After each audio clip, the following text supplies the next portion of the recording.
Hello again, and welcome to United Nations Academic Impact and our Digital Discussion Series podcast. Today, we'll be talking to the Executive Director of the Pacific Biodiversity Institute, Phoebe Barnard.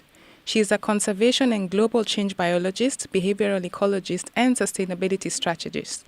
Phoebe, like the other female scientists interviewed in this digital discussion series, participated in the 20-day Homeward Bound expedition to Antarctica in December 2016. The Homeward Bound expedition was founded by Phoebe and Leitner as a forum for female scientists to elevate the leadership role of women in science, particularly in matters of sustainability and climate change. Our discussion today will provide us with more insights into the voyage as well as the role of women in environmental science. Great to have you with us, Phoebe. Thank you, Louise. It's fabulous to be able to speak to you. Thanks for the interest in Homeward Bound and in all of our stories. Thank you. So our first question pertains to the Sustainable Development Goals. What actions or measures do you believe ordinary citizens can take to realize Sustainable Development Goal 13, climate action? Well, I think the short answer is any and all. This is absolutely the time for ordinary citizens to take charge of what in many countries is a fast declining situation. I mean, you and I are speaking on the 20th of January. Especially in some countries, I think governments find themselves increasingly beholden to very narrow economic interests. They're not protecting their citizens or the planet from harm, and in some cases they've seemingly lost sight of both the principles and the responsibilities of leadership. On the other hand, some countries are doing fabulously well, and their leadership and their successes and the human health and well-being and state of environmental health in their countries needs to be celebrated and shared and talked about. So I would say, the lack of leadership in the world is dangerous at the best of times, but I think it's never really been more dangerous than now. The future of the planet is obviously at stake, and then, really the stability of our civilization is very much at stake. So the balance of responsibility and energy about climate action is definitely shifting to the grassroots, which isn't a bad thing, I reckon. People in the grassroots, though, need to be very clear about their objectives, their principles, their values. It's very easy to have a situation like this descend into violence, and I don't think that normally serves anybody. I'm personally quite optimistic that we can make progress towards better national leadership and better global leadership without losing the stability and community cohesion that's needed for effective climate action and change. But to be honest, too many people are living in a bubble about sustainability, about climate change.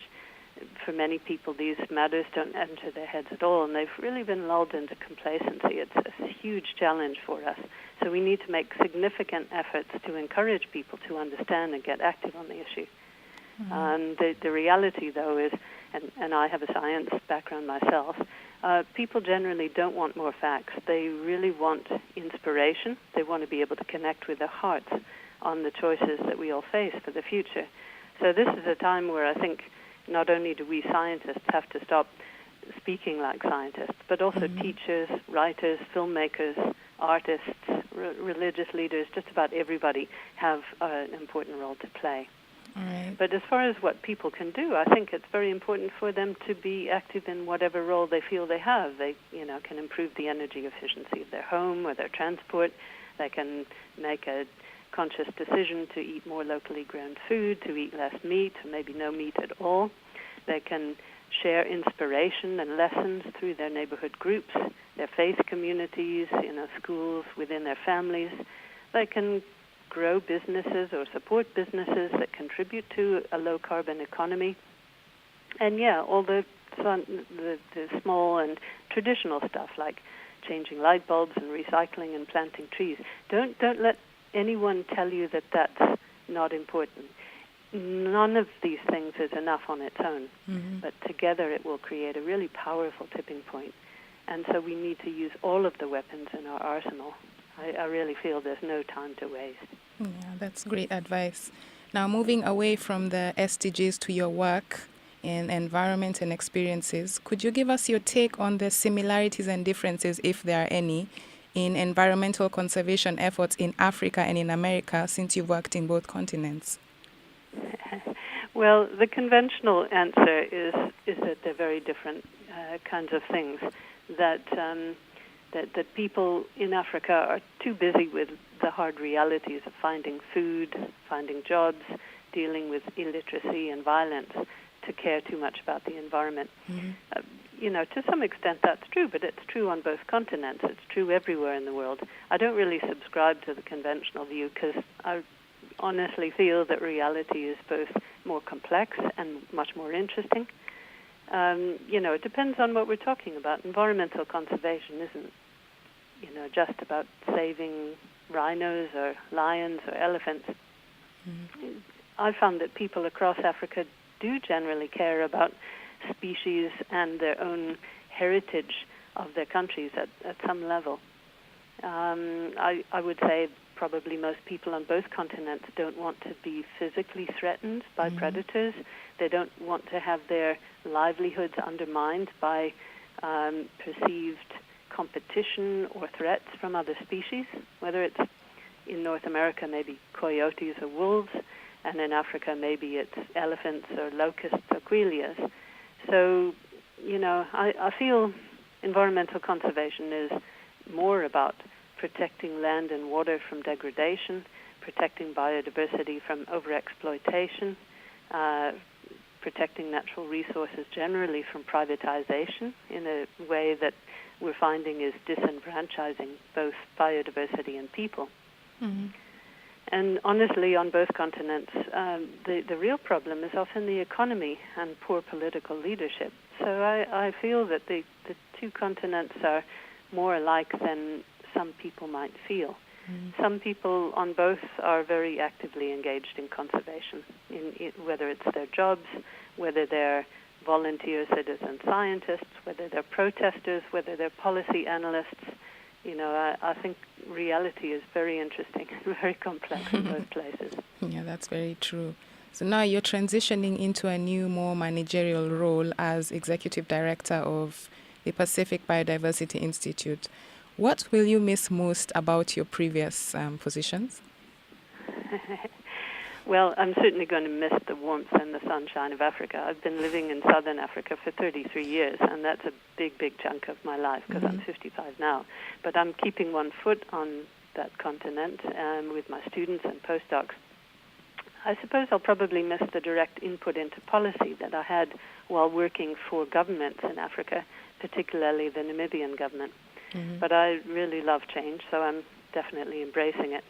The Pacific Biodiversity Institute is a really wonderful little institute. It's emphasized wildlands conservation and students, leadership, science, and it has some policy ambitions. It's achieved all of these things and incredible successes, actually, for wildlands in the USA and South America on pretty much a shoestring budget. But I'm here to help them carry all that forward at a new level. Okay, that's great. Now let's talk about the role of the youth in your capacity as a professor of conservation biology at the University of Washington. What do you believe is the attitude of youth towards climate action, and how do you think they can be involved in conservation and sustainability efforts? It's kind of early days because I've hardly started that yet. My role at University of Washington, I've literally just moved last week to the USA. Okay. But, students and youth are always a fulcrum of social change. And I would say my personal goals are helping diversify the students that are engaged in environmental protection and sustainability and social change, and to energize them on issues of climate change, biodiversity, the economy, and social and environmental justice. Okay. Now, this next question pertains to the expedition. What were your ambitions going into the Homeward Bound expedition, and did the voyage meet your expectations? I was so excited about it, and I still am. It was a life-changing experience, and it came at really a perfect time for me because I was transitioning from 33 years of government science and policy engagement to a new role on a different continent. And I really needed the mental space and the focus and the professional guidance, I think, to to draw deeper into my own leadership abilities to take over a new organization.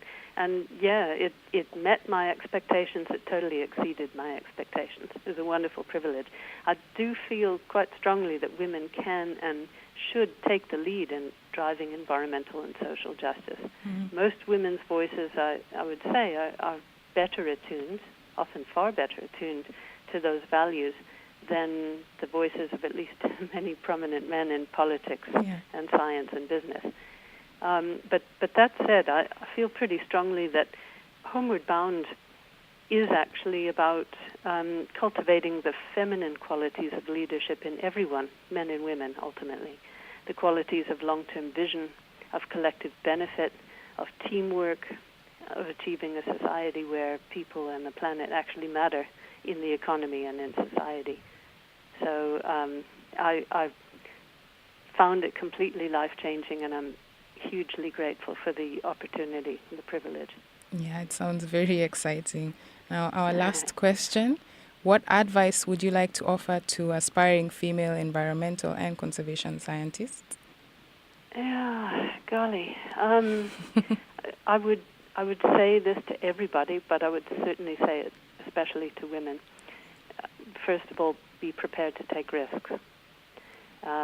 Work to your passion with whatever tools you may have at your disposal.